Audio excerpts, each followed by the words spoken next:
A paz do Senhor, meus irmãos, a paz do Senhor, jovens. Vamos começar nossa escola bíblica dominical e o tema desse trimestre é Ensina-nos a orar. Essa é a lição do nosso trimestre, então. E a gente vai entrar para o oitavo exemplo hoje.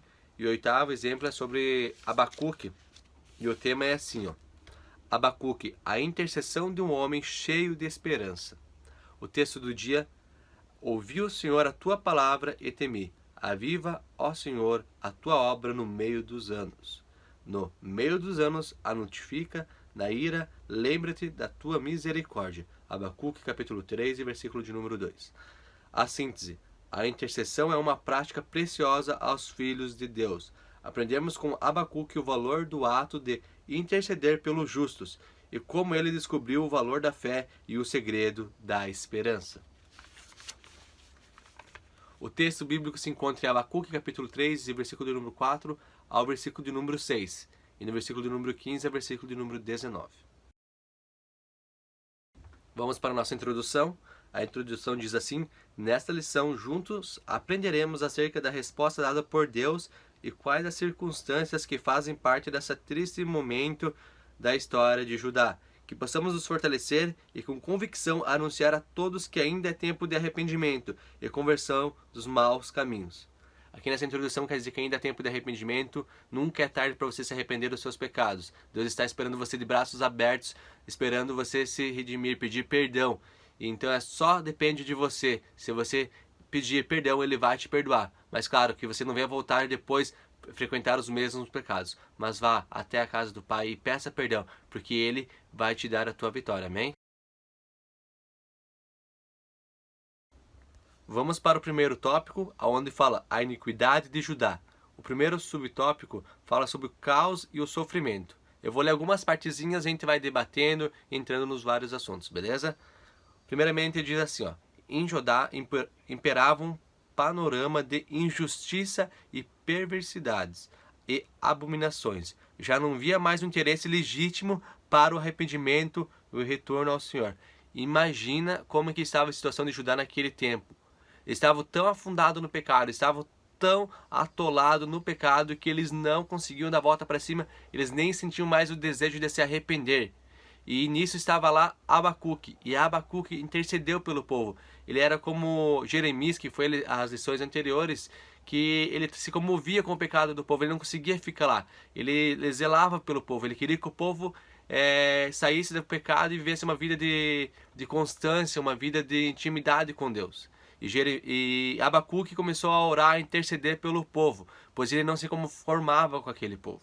E para você ter noção de quanto o povo estava no pecado, nesse livro de Abacuque, que tem apenas 3 capítulos, tem 6 vezes a palavra Hamas. E o que significa essa palavra? Essa palavra significa violência extrema, violência desmedida, uma violência tão grande que não pode ser medida. Então imagina como o povo de Judá estava afundado no pecado, como a violência, como a corrupção, como estava corrompido aquele povo.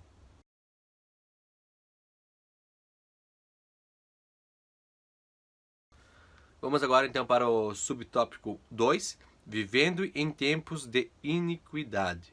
A gente olha lá para o tempo de Judá, como eles estavam vivendo, estavam afundados no pecado, e a gente fala, nossa, como era horrível. Mas hoje também tem isso. Hoje a gente está, se for analisar, até pior, sabe? Não querendo comparar, mas a gente está bem afundado, sabe? Nossa situação do mundo de hoje está bem complicado também. E esses foram os últimos dias do povo de Judá antes do cativeiro. O mundo atual passa por momentos onde a iniquidade tem se multiplicado e as consequências têm sido cada vez mais desastrosas. O que tem acontecido hoje? A corrupção está cada vez maior, onde uma pessoa que não é corrupta, uma pessoa que tem uma vida normal, uma vida, como posso dizer, uma vida boa, sabe, que não faz as coisas erradas, é considerada uma pessoa santa, é considerada uma pessoa, um herói. Isso seria o padrão de vida normal. Todos nós temos que ter uma vida sem corrupção, vivendo uma vida de adoração a Deus, vivendo uma vida, posso dizer, verdadeira, sabe? Não vivendo uma vida de falsidade, querendo roubar, fazendo coisas erradas, entende? E hoje essas pessoas que têm uma vida assim são consideradas pessoas santas, consideradas umas pessoas fora do comum, heróis, considerados ídolos. E muitas vezes nós somos apenas servos de Deus fazendo o certo, que seria o nosso papel aqui no mundo, fazer o papel de um verdadeiro cristão, vivendo uma vida de santidade. E vou falar agora aqui algumas coisas que levaram o povo de hoje a estar considerado como o povo de antigamente, onde diz assim, ó, a destruição da família que está acontecendo, a condenação do padrão de vida santificada, a violência urbana tem relevado a crueldade impressionante, a corrupção atingiu os últimos anos, como disse antes, a fome tem atingido uma parcela cada vez maior da população. Não é porque nossa situação, quem sabe aqui no nosso Brasil tem lugares que não passam fome, mas ainda tem lugares que passam fome. E nos outros países, então, tem lugares também. E a gente não olha para isso, a gente apenas olha para onde o nosso nariz está apontado. Então a gente pode ver que mais uma coisa está se confirmando nas escrituras sagradas. E a prostituição está cada vez aumentando mais. As formas veladas de mercantilização dos corpos, levando à identificação dos seres humanos. A justiça não é mais a favor dos justos. Vamos ver mais alguns tópicos aqui. Isso aí está levando ao número crescente de pessoas ao suicídio também. As guerras, os terrorismos em todos os continentes. Além de muitas outras realidades que estão acontecendo, muitas catástrofes estão acontecendo também. E agora, se vocês têm sua Bíblia junto contigo, convido você a abrir sua Bíblia em Mateus capítulo 24, versículo do número 6 ao 8. Onde diz assim, vamos lá? 6 ao 8, Mateus capítulo 24, do versículo 6, número 8. Diz assim, ó.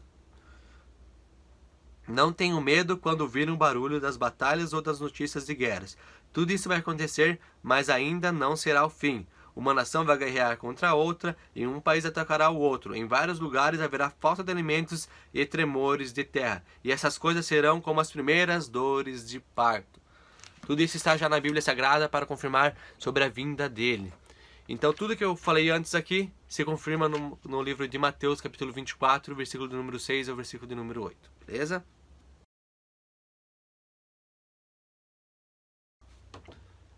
Vamos então para agora o terceiro subtópico do primeiro tópico, onde fala, é chegado a hora.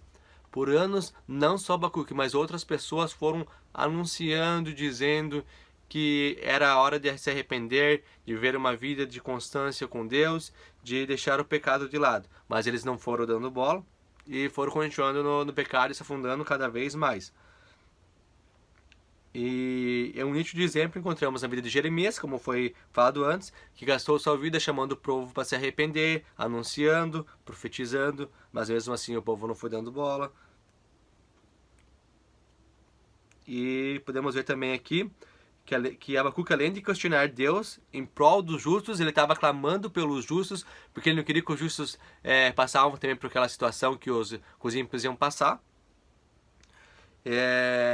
Que eles iam sofrer consequências, as mesmas consequências, e Abacuque também clamava que, claro, que ele queria muito que tivesse restauração no povo, mas que essa restauração não ia ser por meio de ímpios, por ser mãos sujas, entende? Ele queria que Deus fizesse a justiça por mãos limpas, por pessoas que não tivessem uma vida de pecado. Mas o que aconteceu totalmente ao contrário. Quem foi que fez a vingança no povo foi o povo babilônio, um povo ímpio, um povo que estava mais afundado no pecado do que o povo de Judá, porque muitas vezes a gente não sabe o porquê de Deus fazer de tal forma, mas sempre é feito da melhor forma possível, porque se é feito pela vontade de Deus, com certeza é a melhor forma que aconteceu. E agora vamos ver aqui, ó. Aqui está escrito aqui nessa lição, o profeta clamava movido pelo amor de Deus e pelo desejo ardente de restauração no meio do povo. Vamos agora dar uma pensada aqui, ó. Preste bem atenção. A iniquidade é uma infeliz realidade em nossos dias. Como você tem lidado com as ameaças diárias ocasionadas pela influência do mundo? Você tem sido influenciado pelo mundo ou você tem influenciado o mundo a ser um mundo melhor? Que fique essa reflexão em sua cabeça, que nós podemos viver uma vida de influenciar o povo a viver uma vida correta, viver uma vida melhor de obediência a Deus. E outro ponto importante que eu deixo para vocês sobre esse primeiro tópico da lição O jovem cristão tem um cotidiano contato com injustiças, ele vive direto no meio da justiça, porém é preciso ter uma clareza de que devemos sempre fazer a diferença e promover o bem. Nós somos o sal e a luz dessa terra, então a gente tem que fazer a diferença, a gente não pode se acomodar ao pecado, a gente tem que viver uma vida como Jeremias e como Abacuque, que a gente venha interceder pelo povo, que a gente não venha se acomodar e ver o povo pecar e gostar disso, não, que a gente venha zelar, que a gente venha interceder para o povo, para viver uma vida de constância com Deus. Amém?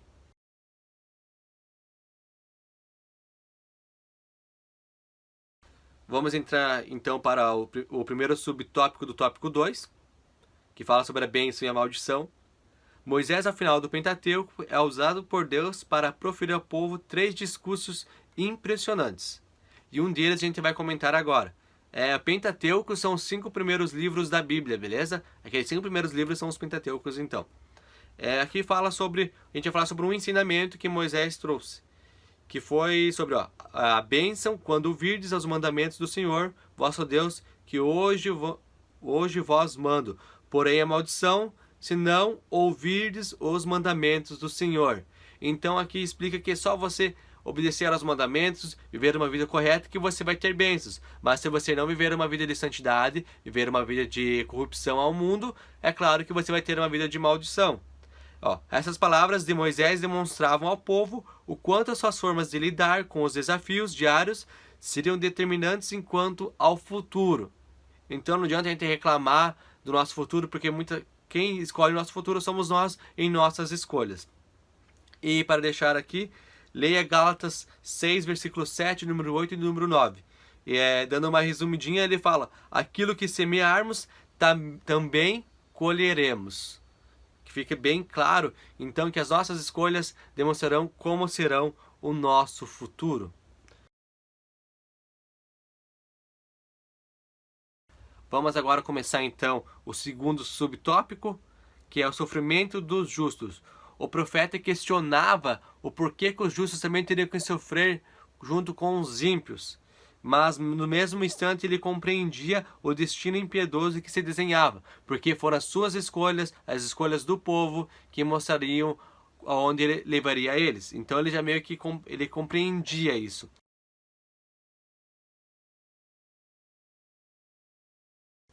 Então vamos entrar agora no terceiro subtópico, do tópico 2, pela fé. É a fé que nos dá sentido ao ato de orar, pois cremos que Deus nos ouve e nos fortalece em meio à nossa caminhada, anunciando o reino de Deus.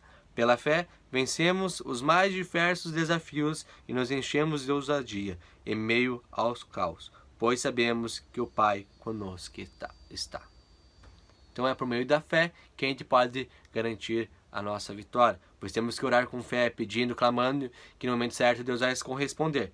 E aqui, para finalizar o segundo tópico, eu vou deixar um pensamento para você. Bênção e maldição são partes de um discurso muito conhecido de Moisés. Deus nos permite escolher o que queremos para a nossa vida. Façamos sempre a escolha certa. Bênção ou maldição, o que você vai escolher? As suas atitudes mostrarão qual será o seu destino. Mais um ponto importante, a fé é um dos segredos das vitórias dos crentes. Quando exercemos a nossa fé, enxergamos com mais nitidez qual é a vontade de Deus para a nossa vida.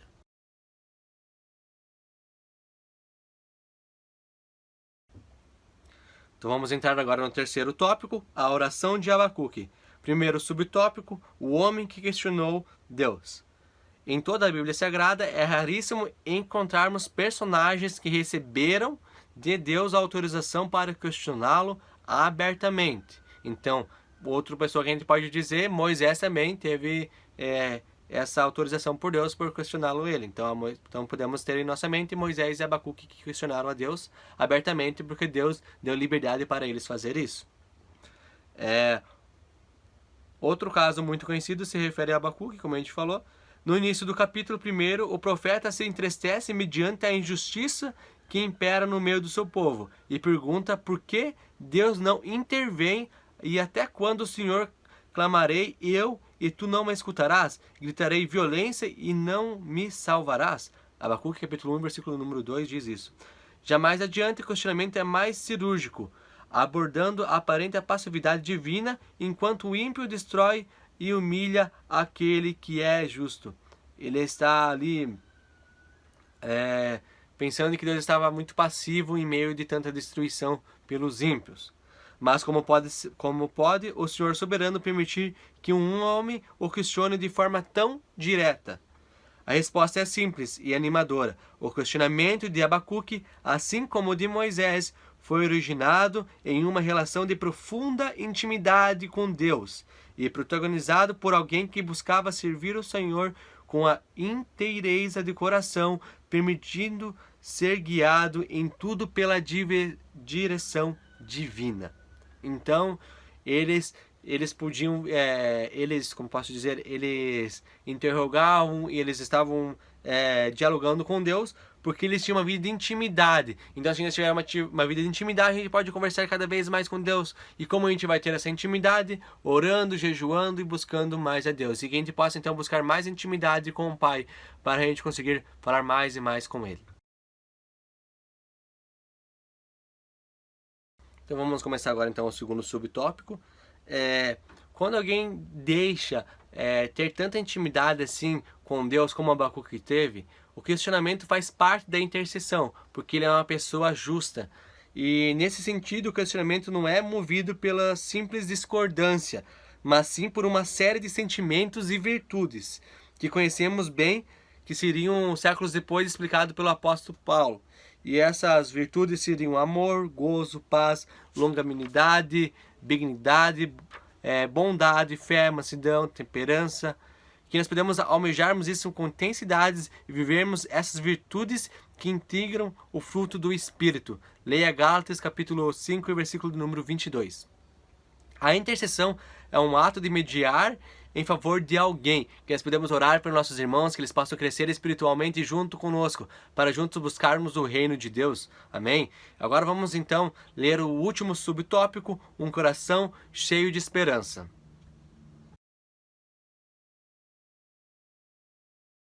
Vamos então agora começar o terceiro subtópico, um coração cheio de esperança. Abacuque estava com uma sensibilidade muito grande em seu coração. Nos primeiros capítulos de Abacuque, ele estava muito triste ao ponto de chorar pelos justos que iam sofrer junto com os ímpios, pois o povo de Judá estava passando por um momento de muita crueldade, de muito pecado, e Abacuque não se conformava com isso, e ele estava com seu coração triste, e ele estava tão triste que chegou a orar pedindo para Deus que ele respondesse ele. E Deus respondeu ele, onde no terceiro capítulo a gente já pode ver que Abacuque foi transformado pelas palavras de Deus, onde ele pôde confiar em Deus, onde que a resposta de Deus foi que a fé poderia confortar ele, o coração dele, e a fé acabou confortando o coração dele, deixando que ele possa ter uma vida agora de mais calma e confiar no Pai, que no momento certo ele ia agir com justiça, que ele ia fazer a obra dele. E Abacuque agora, com essa mensagem bem gravada em sua mente, via e visível, estava pronto para um novo tempo de esperança. Então agora Abacuque começa a ter esperança sobre o seu futuro.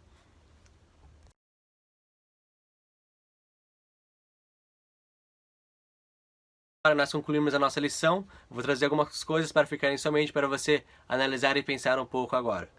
Que possamos ter em nossos corações a mesma convicção de ação de Deus revelada por Abacuque no final do seu livro. Tenha sempre esperança em Deus. Tenha esperança que no momento certo Deus vai agir em sua vida. Mas para isso você tem fé e esperar o momento certo. E mais um ponto importante, o diferencial do questionamento de Abacuque a Deus estava no grau de intimidade que ele tinha com o Pai e também no sentimento que repousava em seu coração. Tenha intimidade com o Pai. E para nós concluirmos agora, a conclusão: a intercessão tem um grande valor e Deus inclina-se para ouvir quem clama. Na intercessão, as portas são abertas, a sede é saciada, o milagre acontece, e tanto quem intercede quanto aquele que é contemplado pela intercessão são abençoados pelo Senhor. Foi através da intercessão que o profeta presenciou o caos se transformar em esperança. Intercedendo, Abacuque sentiu o medo se transformar em paz diante do Deus, que promove nos seus filhos a certeza da salvação. Regozijarmos nele. Então, que nós devemos interceder, que no momento certo Deus vai ouvir as nossas orações e Ele vai corresponder. Mas a gente tem que ter paciência e compreender que no momento certo Deus vai agir. Amém? Que Deus possa abençoar vocês e até o próximo domingo na próxima Escola Bíblica Dominical. Deus abençoe.